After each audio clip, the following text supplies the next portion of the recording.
Hello ladies and gentlemen, welcome back to my channel for Lost Moss. My name is Fumani, and today we're talking about something very interesting, something that has actually been within the human mind in terms of getting the grips of it and understanding just exactly what this thing is and what it means for us.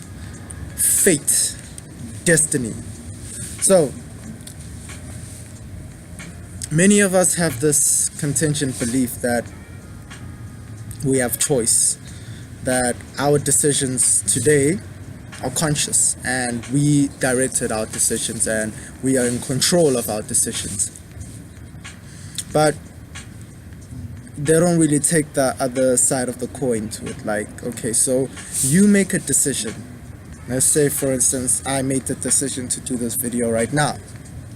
So are you taking into consideration everything that came about before you did this video? Every circumstance, every particular event that led to you doing this video? So when you actually look at it from the bigger picture,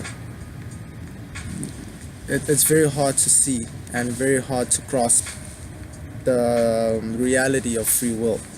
Because now free will is something that pertains to you making conscious decisions and decisions that you are responsible for that can alter futuristic events.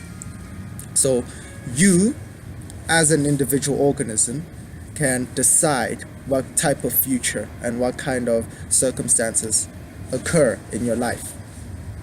See, so The Secret and the Law of Attraction have pioneered into bringing this kind of mindset into our experience, that our thoughts and our beliefs alter the physical universe, which is true. The thoughts that you occupy, in fact, the thoughts that you're occupying right now are literally creating your reality and creating the universe that you are perceiving right now. However, now this is the matter of fact of free will, as if you have free will in this. Do you have free will in your desires? Do you have free will in your thoughts?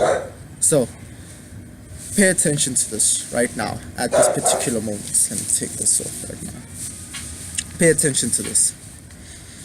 Every thought that you have that is circulating within your consciousness right now, pay attention to it.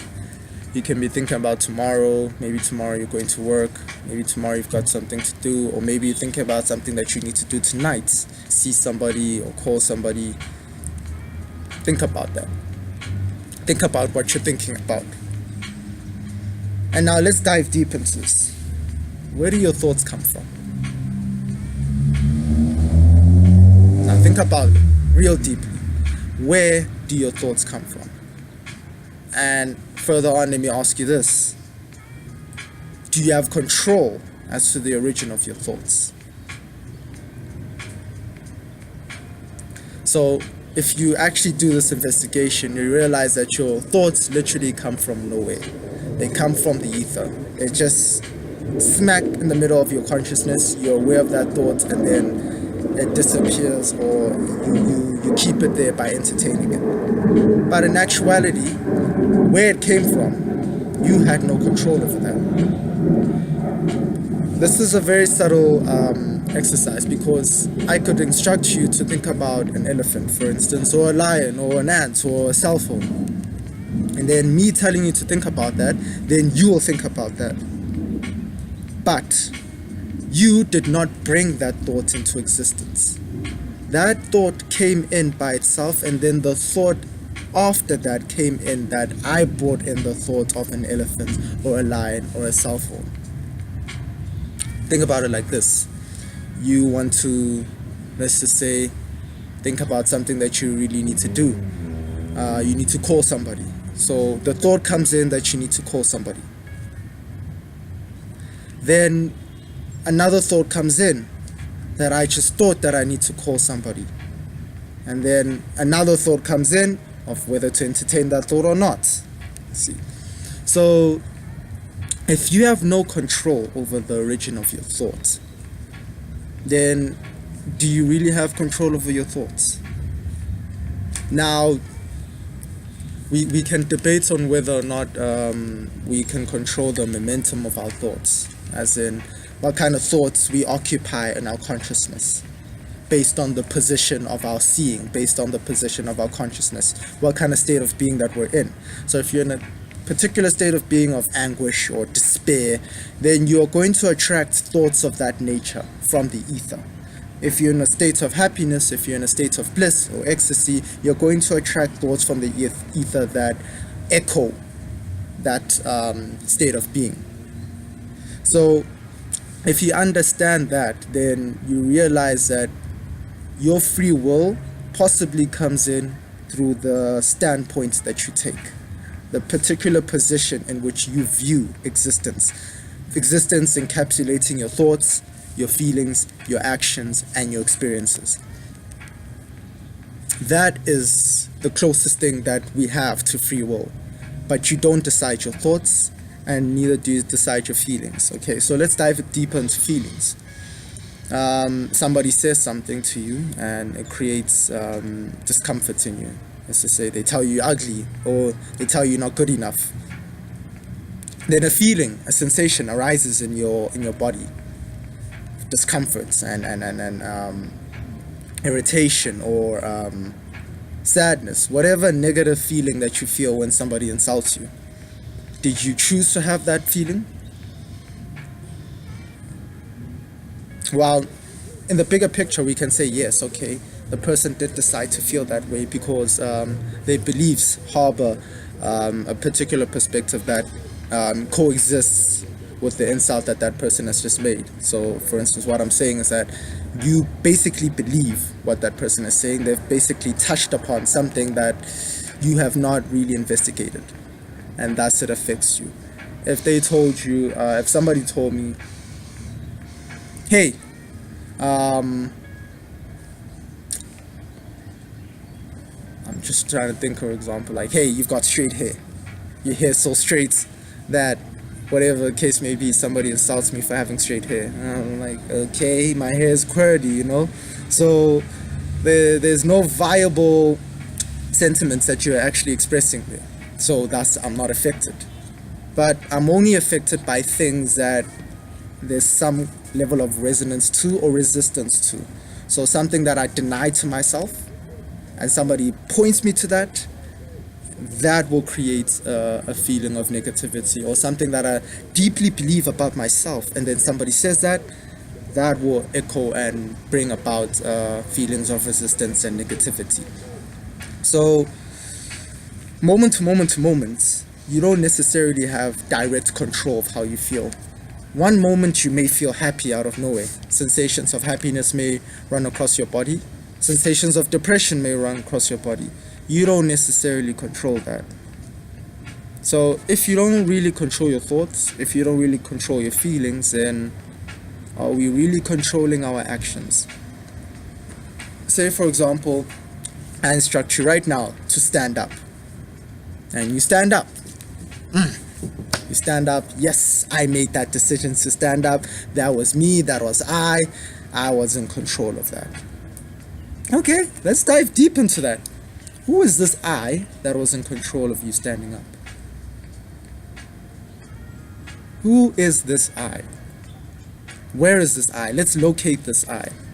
Is it your legs? Is it your arm? Or is it your mind? Okay, so most people would say it's their mind. Okay, so you are basing yourself, the I, on the mind. Okay, cool. So your mind is an accumulation of your thoughts. Thoughts which fleet. One thought comes in, one thought comes out, one thought comes in, one thought comes out. Basically, thoughts operates on the nature of fluctuation. There's no thought that is continuous. There's no thought that is eternal, that is always there, that is congruent. All thoughts come in and all thoughts go. It's like waves, literally like waves. So if this I that seems to be so continuous is a thought, then our concept and sensation of I would always change. But what we find changing is not the sense of self. The sense of self is always there. The sense of self was always there. The sensation of I am, the sensation of being conscious is always there. But maybe the quality to it may change. So I am happy, I am sad, I am angry, I am ecstatic. The sensations may change, but the underlying sensation of being in existence never changes. But what is this thing that feels as if it exists? Okay, so it's not a thought. Thoughts fluctuate and change because the sensation doesn't change. But let's dive deeper into it. It's a sensation. Okay, so this sensation of I, where does it reside? Is it here? Is it here? We can never really locate this sense of I, because this sense of I is literally a ghost. This I that feels that it's parading and orchestrating our existence, and I feel as if I'm in control. So this I feels as if it's in control of fate. That you come into existence and there's a blueprint to what particular experiences that you're going to have, and then this I can decide from that point what kind of experiences it has. Now it can have the sensation as if it feels. It can have the sensation it's like it is controlling things. It can feel as if it is controlling things. I made a decision. I just changed my course of action. But who's to say that stuff was not really predetermined already? We can never really know. Okay, so why I titled this as Fate is Just a Game of Mathematics is the actions that you take, the thoughts, the momentum of your thoughts, the momentum of your feelings, and the momentum of your actions create what we call probability. And in the realm of probability, that is where fate resides. So if your thoughts have a momentum of steering you to thinking negative things, then you're most probably going to be having negative feelings, and through having negative feelings, you're probably going to be involved in negative actions. And that is what is creating your fate. So you have particular experiences that appear to be repetitive, karma, things that you feel as if they're destiny. But if you actually had to look deeper into it, you realize that it's based on what you have been repetitively doing. The momentum of your thoughts, your feelings, and your actions have all led to the experiences that you're having right now. Now, whether you're in control of your thoughts, feelings, and actions, that's up to debate. But you have control of your position. So, your position being whether or not you give certain thoughts attention. Your focus of awareness is your free will, where you decide to look within existence. So existence, you have the visual eyes. You can decide whether to look at a tree, you can decide to look at a car, you can decide to look at a person. You decide where your focal view of existence rests. You can literally decide what you see in the visual physical universe. Now let's dive deeper into it and turn it into your internal eyes. Your eyes, your internal eyes decide which thoughts to entertain, which feelings to entertain. Okay, so through your visual compass, then you decide, okay, there are X amount of thoughts within my consciousness right now. Which ones do I focus on? That is your free will. The thoughts coming in, you have no free will on that. You have no free will on what kind of thoughts come into your consciousness. But you do have free will in which thoughts you focus on. You have no free will in what feelings come and arise in your body. But you do have free will in which feelings that you pay attention to. Now, I'm not advocating that you, in a way, ignore your feelings or suppress them or repress them, anything of that nature. But there are particular points in which you realize that a feeling is only fluctuating, it's only coming into your existence, coming to your state of being because you've been entertaining particular thoughts. So don't pay attention too much to the feeling. The feeling is only an echo of the thoughts that was entertained. So thoughts and feelings work together. Thoughts is one thing, feeling is another thing, but they're interlinked. A thought comes in, the feeling will come in and echo the existence of that thought. So a feeling is a call to action, to look at the thoughts that you're thinking. But altering that thought, no, that's not what you do. What you do is literally shift your focus of awareness either to neutrality, no thought at all, or to new thoughts altogether. And that will then alter your actions. It will refine your actions and take your actions to a particular point where your actions are now based on awareness. They're based on focus. They're based on consciousness. And when they're based on these three components, then you can alter your fate to work to your benefit. But you cannot steer your existence. What you can is shift your focus of attention, and that will then steer your existence and determine where your existence goes. So Marcus Aurelius is actually going to do a freestyle, and he's going to talk about this and just touch upon it. He's right here next to me. Yeah. I don't know if you can see him. There he is, little rascal.